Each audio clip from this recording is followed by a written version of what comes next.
నేను అనుకున్నా ఇక్కడికి వచ్చినప్పుడు మీరందరూ ఏమన్నా కొద్దిగా డల్లుగా ఉంటారేమో అనుకున్నా, కానీ మీరు మాత్రం మా జగిత్యాలకు పట్టిన శని పోయింది మంచుకున్నట్టు బ్రహ్మాండంగా ఉత్సాహంగా ఉన్న మా తమ్ముళ్లకు చెల్లెళ్లకు పేరు పేరున అందరికీ కూడా హృదయపూర్వకంగా ధన్యవాదాలు. గాలికి గడ్డపారలు కొట్టుకపోవు, గట్టి నాయకులు కొట్టుకపోరు. గాలికి కొట్టుకపోయేటి గడ్డి పోచలు మాత్రమే.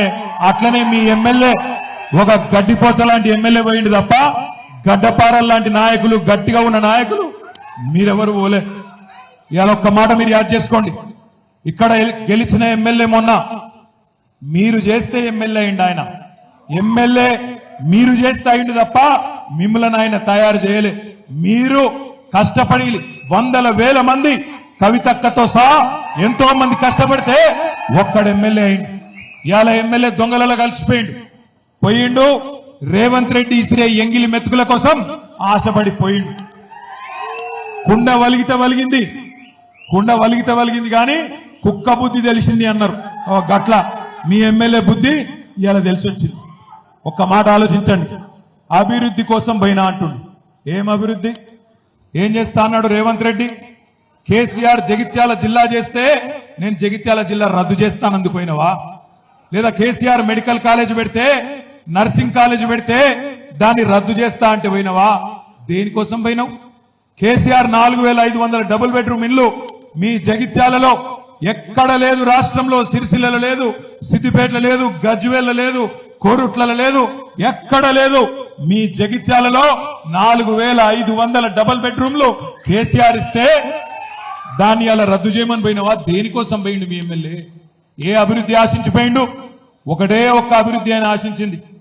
వాళ్ళ ఇయ్యపోనికి బిల్లులు రావన్నట, ఈయన క్రష రాగద్దట, అంతే, ఏం లేదు. ఆయన సొంత అభివృద్ధి 4 డబ్బులు సంపాదించుకోవాలనే తాపత్రయం తప్ప మీకోసమో ఊర్ల కోసమో జగిత్యాల పట్టణం కోసమో పోలేదు. దయచేసి నేను మిమ్మల్ని కోరేది ఒకటే, మీ వల్ల ఎమ్మెల్యే అయిండు, మీరు చేస్తే ఎమ్మెల్యే అయిండు. నిజంగా రేషం ఉంటే డాక్టర్ సంజయ్, రేవంత్ రెడ్డి, నేను ఒక్కటే అడుగుతున్నా, దమ్ముంటే పదవికి రాజీనామా చేసి తిరిగి ప్రజల దగ్గరికి రా. చెప్తారు నువ్వు చేసింది కరెక్టా కాదా, ప్రజలు చెప్తారు.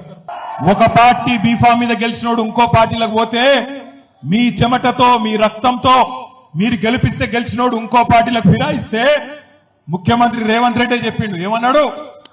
రాళ్లతోని కొట్టి సంపమన్నాడు. నేను అంటలేను, నా మీద కేసు పెట్టగలరు, ఆయన పేపర్ వాళ్ళు ఉల్టాపుల్టా రాశారు. నేను అంటుంది ఏంటంటే రేవంత్ రెడ్డి చెప్పిండు. మరి ఇలా ఎవరిని కొట్టాలి? రాళ్లతోని రేవంత్ రెడ్డిని కొట్టన్నా? పిచ్చి కుక్కలేక ఎవరిని కొట్టాలి? లేకపోతే మీ ఎమ్మెల్యే సంజయ్ని కొట్టన్నా? ఎవరిని కొట్టాలి మరి?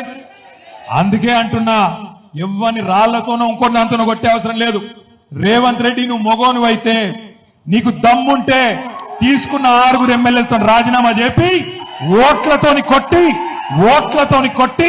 ఆ 6 కూడా శాశ్వతంగా రాజకీయ సమాధి చేసే బాధ్యత తెలంగాణ సమాజం తీసుకుంటుందనే మాట నేను విజ్ఞప్తి చేస్తున్నా. రేవంత్ రెడ్డి రెగ్యులర్ గా అంటుంటాడు, మొగోనివైతే ఇచ్చేయి, మొగోనివైతే అజ్జేయి. నేను అంటున్నా, రేవంత్ రెడ్డి, మొగోనివైతే ఆ 6 రాజీనామా చెప్పి ఎలక్షన్లకు రా, జగిత్యాలకు రా, జగిత్యాల ప్రజలు సమాధానం చెప్తారనే మాట నేను విజ్ఞప్తి చేస్తా ఉన్నా. ఇంకొక మాట, ఒక్క రేవంత్ రెడ్డే కాదు, కాంగ్రెస్ వాళ్ళందరూ మాట్లాడిన శుద్ధపూసలు లెక్క. ఇక వాళ్ళ అధ్యక్షుడు కాబోయే ప్రధానమంత్రి అట, ఇప్పుడు leader of opposition Rahul Gandhi ఒక పార్టీలో గెలిచి ఇంకో పార్టీలో ఫిరాయిస్తే ఆటోమేటిక్ డిస్క్వాలిఫికేషన్ చేస్తా అని నరికిండు. రాహుల్ గాంధీ ఎక్కడనో కదా హైదరాబాద్ తుక్కుగూడల మీటింగ్ పెట్టి మేనిఫెస్టోలో పెట్టి, ఇప్పుడే రమణ యాద్ చేస్తుండు, మేనిఫెస్టోలో కూడా పెట్టిండు. మేనిఫెస్టోలో పెట్టుడే కాదు, దానికి ఒక అందమైన పేరు పెట్టిండు, న్యాయం అట, న్యాయం, పాంచ్ న్యాయ్ అని పేరు పెట్టిండు. ఆ పాంచ్ న్యాయలు ఏమున్నది? ఎవడన్నా ఒక పార్టీలో గెలిచి ఇంకో పార్టీలో పోతే దొంగలలో కలిస్తే వాడిని ఆటోమేటిక్ డిస్క్వాలిఫికేషన్ చేస్తా అని ఈ మొగోడే చెప్పిండు, ఈ సిపాయి.